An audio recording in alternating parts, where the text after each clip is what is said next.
Hi and welcome to my channel.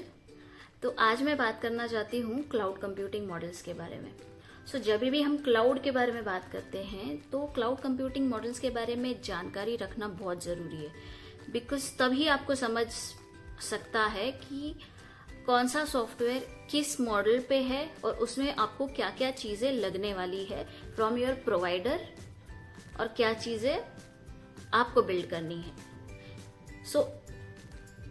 इन चीज़ों को समझने के लिए या सॉफ्टवेयर्स कैसे बिल्ड हो रहे हैं किसी भी क्लाउड सिस्टम पे, इसको समझने के लिए ये मॉडल समझना ज़रूरी है। Basically there are 3 basic models. Okay, first one is infrastructure as a service, second one is platform as a service and third one is software as a service.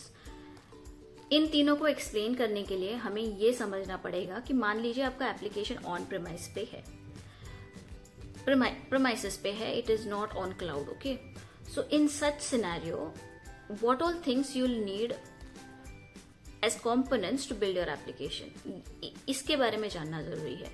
So what all things will you need? सबसे पहली चीज जो आपको लगेगी वो networking solution लगेगा, कोई storage solution लगेगा, कुछ सर्वर्स लगेंगे, फिर वर्चुअलाइजेशन लगेगा, फिर आपको ऑपरेटिंग सिस्टम लगेगा उसके ऊपर, फिर उसके ऊपर आपको मिडलवेयर लगेगा, फिर रन टाइम लगेगा, फिर आपका डेटा रहेगा लाइक डेटाबेस सिस्टम कोई भी, और उसके ऊपर एप्लीकेशन। ये 9 कंपोनेंट्स आपको कोई भी एप्लीकेशन बिल्ड करने के लिए फॉर श्योर लगने वाले हैं एक ऑन प्रेमाइसेस सिस्टम पे, राइट। जब हम ये कंपोनेंट समझ जाते हैं तो इसके बाद हम आगे अपने क्लाउड कंप्यूटिंग मॉडल समझने की कोशिश करेंगे। सबसे पहला वाला है infrastructure as a service. Infrastructure as a service में क्लाउड प्रोवाइडर की तरफ से आपको ये 4 कंपोनेंट्स ऑलरेडी प्रोवाइडेड रहते हैं। कौन से 4 components? Networking, storage solution, servers and virtualization. ये चारों कंपोनेंट्स आपको infrastructure as a service model में मिल जाएंगे। इस मॉडल का सबसे अगर आपको एग्जाम्पल्स के बारे में बात करनी है तो इस मॉडल के एग्जाम्पल्स है गूगल क्लाउड या अमेजॉन वेब सर्विसेज या एज़्योर। ये तीनों सिस्टम्स आपको ये बेस लेवल तो दे ही देते हैं, मतलब इधर तक तो आपको मिल ही जाता है ये तीनों सिस्टम्स में।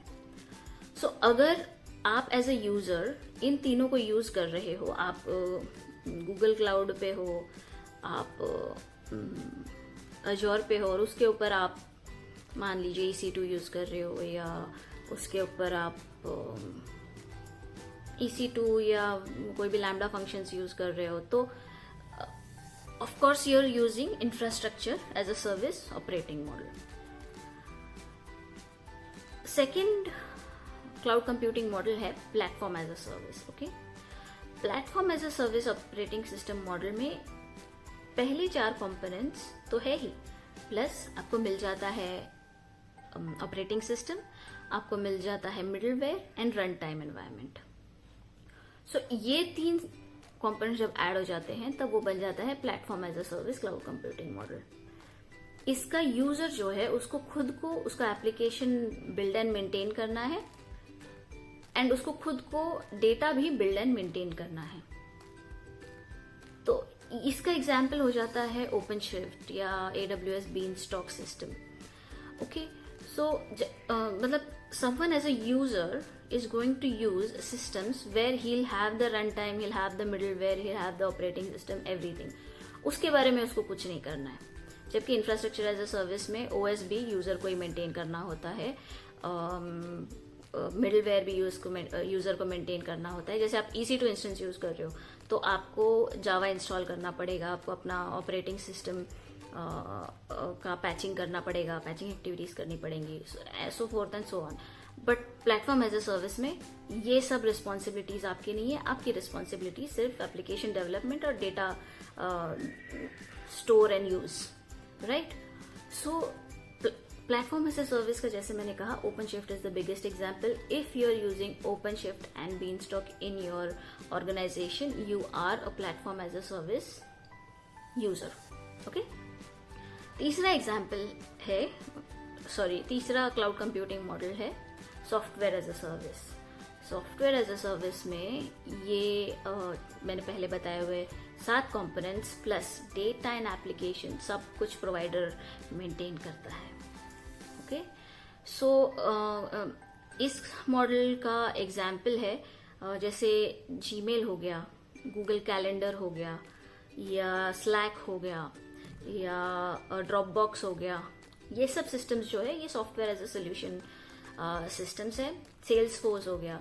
सो आपको सिर्फ एक यूआरएल दिया जाता है, आपको सिर्फ उस यूआरएल को हिट करना है। एज फार एज आपके पास इंटरनेट है आप वो सॉफ्टवेयर यूज कर सकते हो। एप्लीकेशन बिल्ड, डेवलप, मेंटेन करने की रिस्पॉन्सिबिलिटी सोल्यूशन प्रोवाइडर की है, एंड डेटा भी बिल्ड मेंटेन करने की रिस्पॉन्सिबिलिटी सोल्यूशन प्रोवाइडर की है। तो उनके पास फिर ज्यादा रिस्पॉन्सिबिलिटीज आ जाती हैं कि उनको सिक्योर, जैसे आपका जीमेल एप्लीकेशन है, उनको सिक्योरिटी का ध्यान रखना पड़ता है, राइट। सो फिर सॉफ्टवेयर प्रोवाइडर के पास ज्यादा रिस्पॉन्सिबिलिटीज आ जाती है, आपके पास ऑलमोस्ट 0 रिस्पॉन्सिबिलिटीज रहती हैं। सो ये है software as a service cloud computing model. मैंने बहुत शॉर्ट में एक्सप्लेन करने की कोशिश की है इन तीनों मॉडल्स को। ये टॉपिक बहुत वास्ट है, अगर आपको इसके बारे में और जानकारी चाहिए तो हम फिर से एक वीडियो बना लेंगे, बस आप मुझे बता दीजिए। If you like this one and you would want me to create a bigger, more elaborate video about this, please let me know how did you find this information, was it helpful for you or not, and मिलते हैं फिर से कोई और video में।